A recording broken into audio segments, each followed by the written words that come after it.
جیر دروشم کلتور و پیگوژیان لمرگه ها بادینان سیامین ویستاوالا کلتوری و پیگوژیان یا دور آمیدی لیاریگه ها یانه آمیدی بریوچو بجداربوین و ویستاوالا دیبیژن هرچند جهد از خوشی سالانه ویستاوالا دهت گیران لی دو خوازین باشتر بهت بریو برن.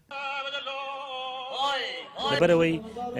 لەوانەیە ئەو فەرمانگە ڕۆشنبیریانەی قەزاکان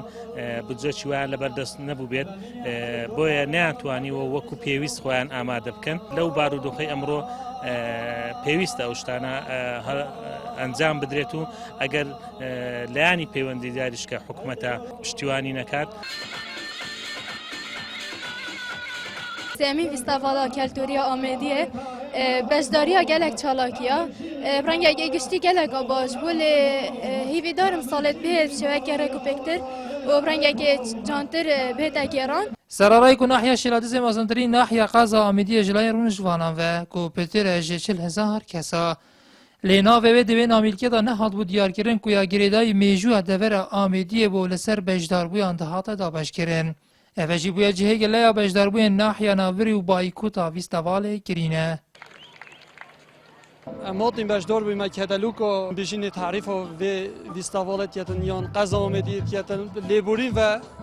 بحث ناحیه شیلازی هیچ شیوه که نهاتیه کردن. جبر به چند جیبل وکو گنجه که ناحیه شیلازی آن داینه را که ناحیه شیلازی ما بایکوتا و ویستاوالی کرو.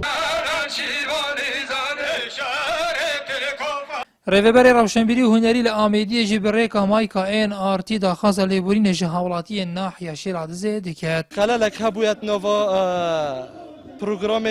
ویستاوال دا و اوجی چه مرام مقصود بینه بونه و هم داخاز لیبورین اتنک بونه و قضا نو ناحیه شیلادزه نهات یکرن ما چه مرام مقصود بینه بونه بالعکس خلطی دور شیلادزه ند ویستاوال دا همی بزاو چالاتیت مدا بشتوانی که کلین ماتریال و هاری کار بیاو ویستاوالا دی بوما و سی روژه بردهان بیتو پرانی بجدار بوین و ویستاوالا جیده بشن. ویستاوال گور آسته پیتیوی نبوی و دو خازین کد آینده دا هزر لهر دوره که بیتا کرن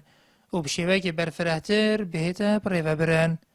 نیهات اورماری این نارتی قضا آمیدیه.